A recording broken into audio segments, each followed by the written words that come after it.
Hi, my name is Dr. Charles, and the pretty lady next to me is one of my favorite patients, Lori. And between us is my dog, Dolce. Now, I've got somewhat of an unusual weight loss tip to share with you today. A tip that's been right under our noses our whole life. Literally. It's also one of the most important tips that I've shared with my patients in the clinic here in Fishers, Indiana. It's a very simple tip that could help you quickly lose 1 to 2 inches from your belly in under a week. Now, I need you to listen very closely. This video contains one of my biggest fat-burning secrets. And I don't know how long this video will be up, so please be sure to watch it from beginning to end while it's still here.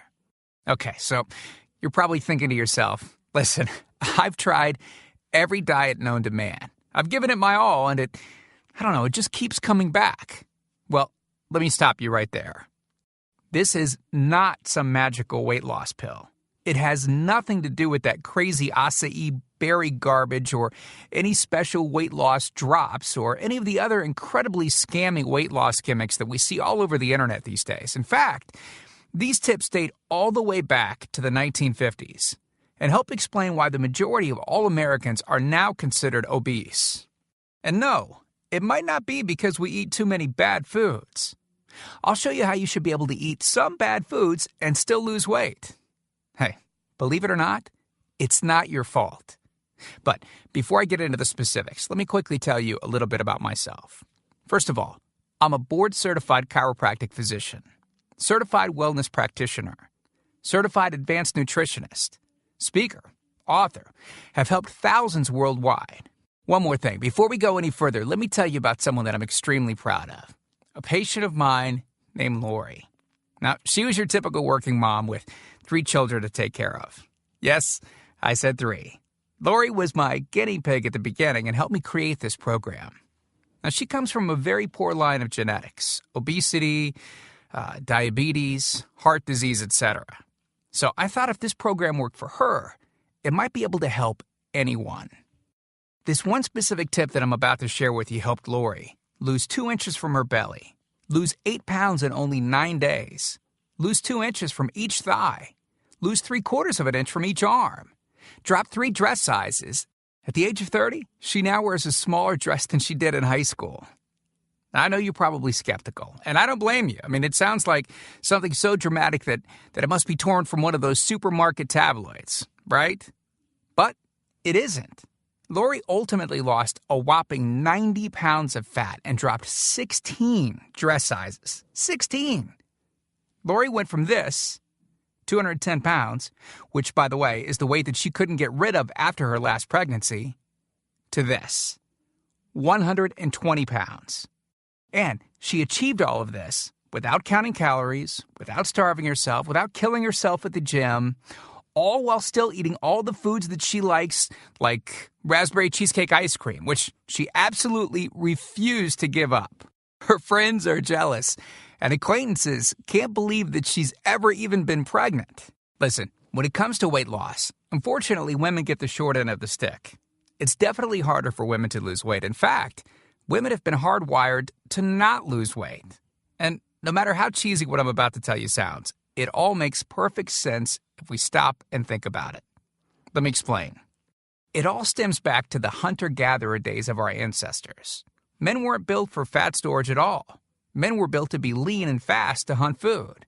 How men can even accumulate fat at all goes completely against our genetics. On the other hand, women were built for fat storage to be able to survive and care for children during famine.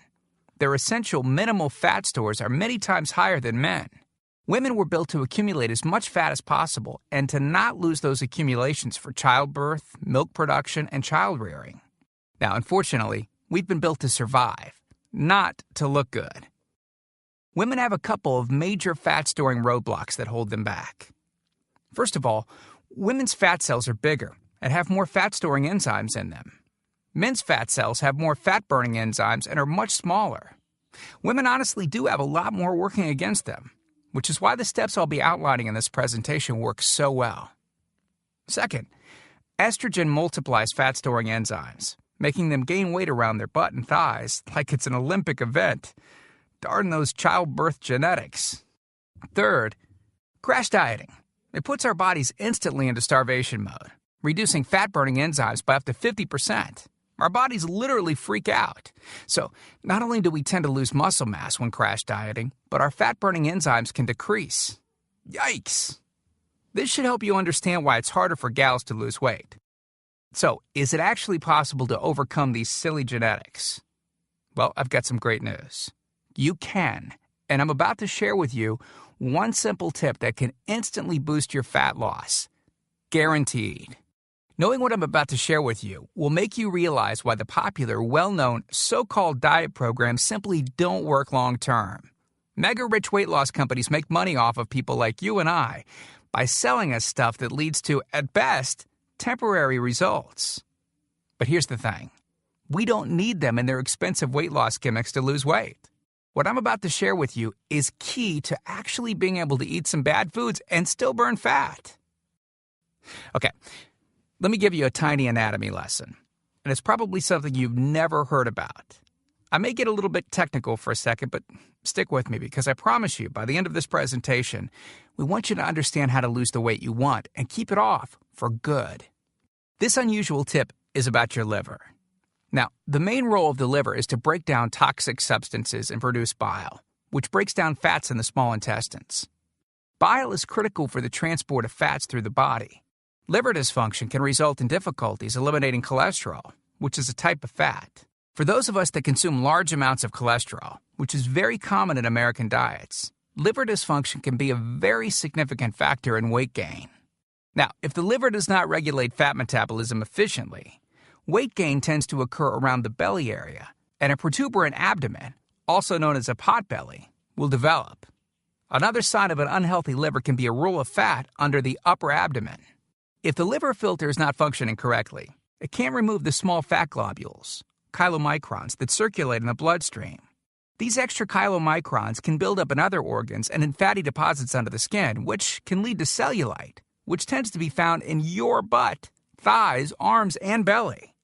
It can be very difficult to lose this abdominal fat until the liver function is improved. That's one of the major reasons that the older we get, the fatter we get. So, what I'm basically trying to say is this.